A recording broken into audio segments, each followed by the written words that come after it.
I'm pretty anxious to have this discussion, Bill. All right, here's a thing going on. We promoted this yesterday. If you are married, and you are. I am. And if you go out to lunch with someone and at the end of the lunch you share a passionate kiss, is that considered cheating? Would you think it is? Passionate would lead me to believe yes. What But about... I always, when the meal's over, I always kiss the waitress. I mean, everyone does that, but a passionate one. Even if the food's bad?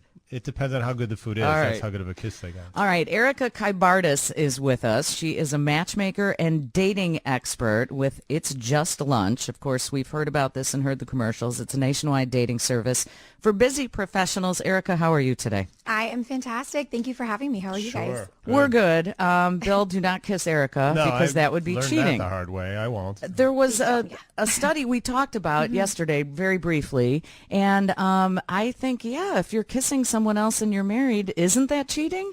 I think it is if you're married. You know, it is definitely, in this study, 4 out of 5 men agreed that it is cheating. And more women do think it is cheating, though, significantly more.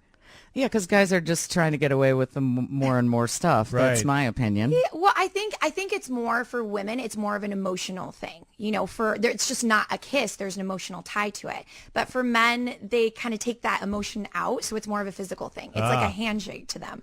What about... It's interesting. It is. Every office has what I always call the back rub guy. This is a guy who senses that you're a little tense and maybe a back rub wouldn't be a bad thing, and they give you a little back rub. What do you make Who of is that it guy? here? Because I could use a back rub today. I wish I had that person in my office. No one gives me back rubs, but I think it's really boundaries, and you have to set those expectations up. I mean, I think everyone has like an office wife or an office husband that they can, innocently flirt with, but it draws a line. I think when it starts to get too touchy-feely, that's the not problem. good. Now, Kevin in my ear, Kevin, our producer, just said the name of the guy who is WGN's back rub guy, and I'm not going to say it on the air. But is I will Kevin not, right? But Kevin's absolutely right. It's the guy that I was thinking of. There's a guy who, every place I've ever worked, there's been, quote unquote, the back rub guy, and you know that guy. Everyone, you kind of know that guy. But there's a guy who comes up and, hey, how's it going? And quick and out of there. And this is a back rub guy that keeps it going? Oh, way too long. God, I got to know who it is. Way too long. Erika, I'll introduce you to Yeah, him if I please find do. out I who might it need is. one later. Yeah. You're thinking about, cheating is on my first reason for divorce list. Oh, well, it should be. Only. I mean, really, there is. That's it. I know, and I'm not criticizing anyone in listener land right now who has had a spouse who cheated on them. You can reconcile. You can get past that. Me personally, I don't know if I could. But sometimes I think I'd be more upset if I was cheated on with someone that he fell in love with as opposed to Sure. A one-night stand thing. kind of thing. Is Yeah. there any reasoning to that? There is a difference. There's 2 types of cheating. There's the physical, and then there's the emotional. And I think we all know what the physical act would be when it comes to cheating. But Say the it emotional, anyway. It's fun to hear. No, don't stop it, Bill. I don't think it's appropriate, but the emotional, there are a lot of different ways. I mean, like you said, if somebody falls in love with someone, that's a break of trust. It's Yeah. not just like a moment of passion that they couldn't help. So there are different ways to be emotionally cheating. There's a couple of them. Flirting, but for instance, I mean, the back rub is, I guess, one of the ways you can flirt with someone. Yeah. But flirting is fun and friendly, and it's fine as long as you don't cross that line. I think if you're married, yes, it's okay to flirt once in a while, but imagine you're in an early stage of a relationship where you're not yet in that relationship, you're a little early on, and you're on a date, and that person is flirting with the waitress or flirting with the bartender. It's a little disrespectful. That would bug me. Yeah. But there are some people that just have that flirt in them. Exactly. Right? So It's a personality trait. It is a personality trait. So you have to know that person and know what their scope is, kind of. Exactly. But with the It's Just Lunch, this is somebody you're just meeting. So you're on a date with someone for the first, second, or third time, and they're really hitting on every other girl in the bar. At that point, I'd be like, I don't know that he's the guy for me. Yeah. Because it's Exactly. taking the attention away from me as we're Right. starting to build a relationship. Exactly. You go on dates to see eventually, the whole point of dating is to eventually find someone, one person. So if that person is doing these emotional cheating things early on, you're not going to want them to be your partner later on anyways. And that comes to flirting. But Erika, aren't there some people, I know you say that that's the goal, but I don't know that that's the goal for everybody to keep dating to eventually find someone. There are Yeah. some people who that's not their goal at all, is it? Yes, that's very true. And that's why I think, for It's Just Lunch, our clients are invested invested. People are here because they want to find a relationship. The people who are just out to date, it's unfortunate for the people who go on dates with these kind of people who maybe didn't set up that expectation that they're just looking to date. Right. Have fun. When I first started in radio, I worked at the Loop radio station, and my now husband, Jimmy Mack, worked there as well. And we had this big concert called Loop Stock, and all these bands were playing, and I think it was at Poplar Creek when that was still in business.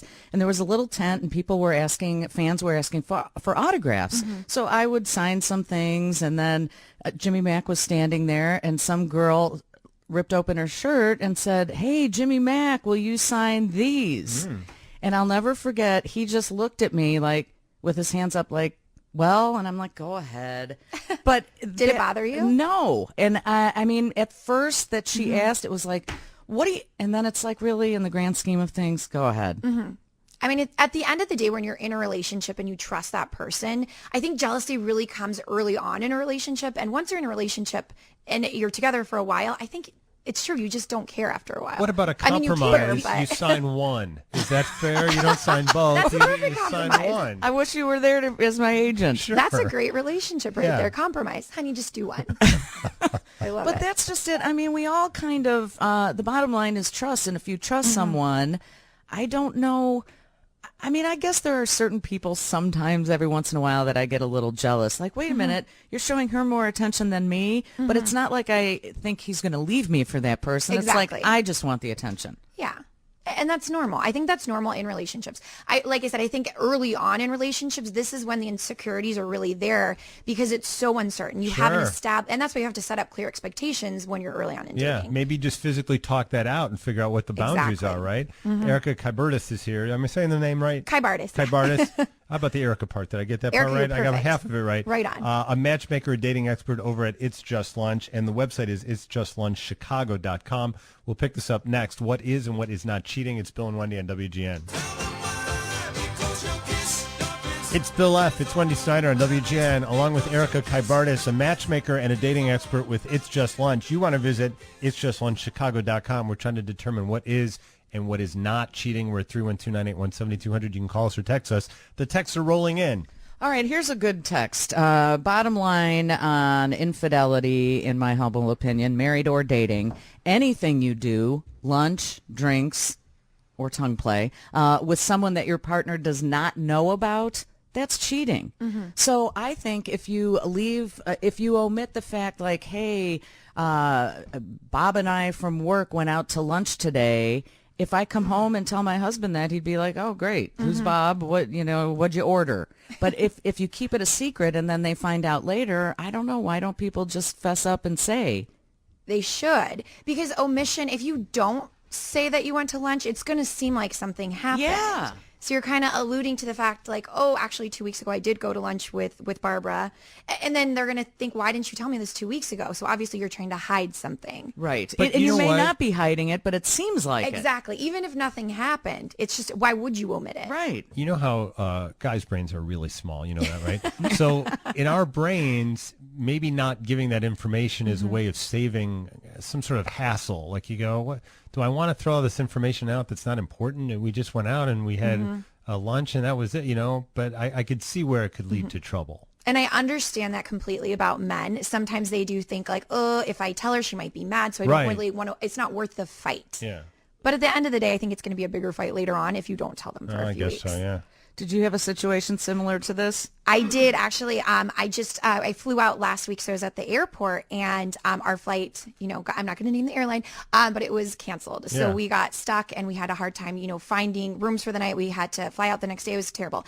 But another gentleman and I met at the bar because we were having a drink. Obviously, we were delayed for a few hours, and Someone you didn't know. didn't know. We were both there for business, and he has a fiance. I learned about his fiance in the first 2 minutes, by the way. Obviously, I'm a matchmaker. I was telling him about what I do. So basically, he told his fiance that he went out with a bunch of people to have a drink, which was not the case. Oh, it's just you. Exactly. And I asked him, like, why would you tell her you went out with a bunch of people? Yeah. I mean, it's just me, and obviously, you're not doing anything wrong. We didn't do anything wrong. You're Right. not cheating, but you should definitely tell her. But then it turned into a fight because he did tell her, and she was furious about it.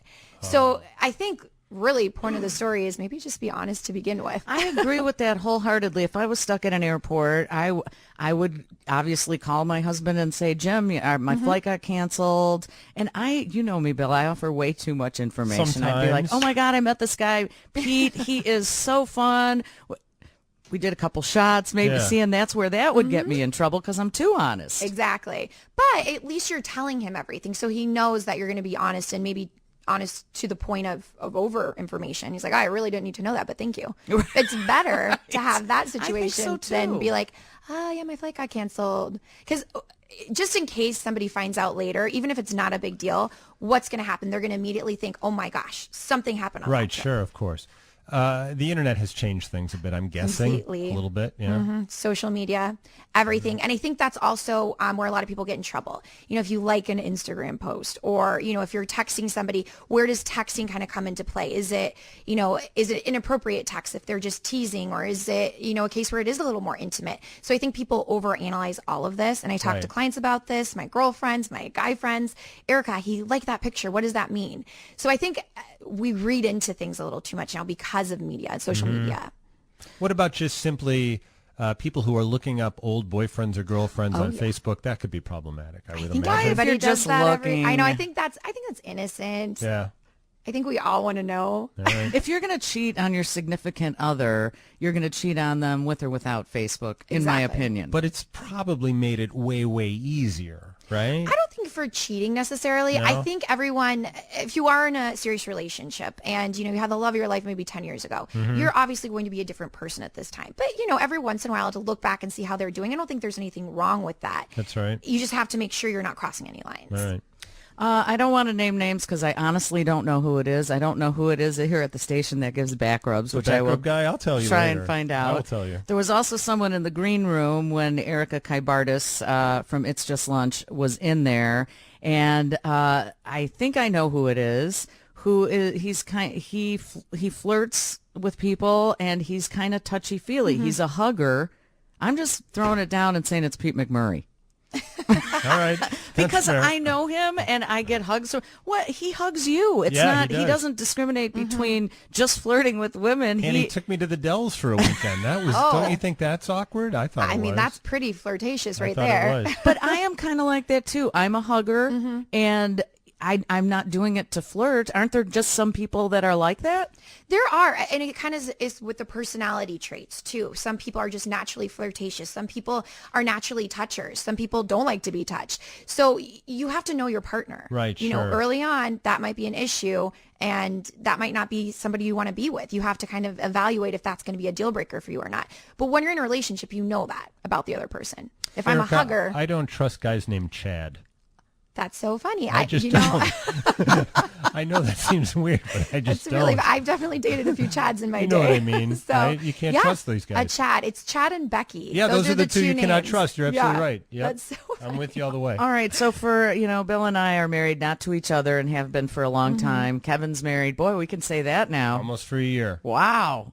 But for people Newlyweds. who are just out there who partake in the It's Just Lunch and they've met someone, what do you do if on the third date the person you're sitting across the table from is very flirtatious and giving other people more attention than you? Do you just kind of, after that one, go, yeah, I don't think that's a good mix? I would hope that people would. I think, a lot of people have this fix-it mentality in dating. I think because of, the movies and that perfect person, Cinderella, there's a perfect person for everyone. But the truth is we do have to make compromises in relationships.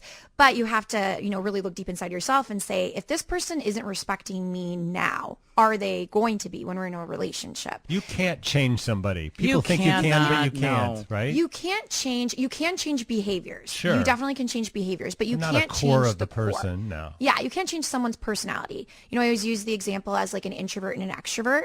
At It's Just Lunch, we're matching people on qualities, different kinds of qualities, and we really get to know them. So we're matching on so many things. So I 100% believe that introverts and extroverts are good matches. Right. But if you're an extrovert who wants to go out all the time and you want your partner to go out all the time and you thrive on that being social, you're not going to be able to change an introvert to do that every day. What about an introvert and a pervert? An introvert and a pervert? Yeah.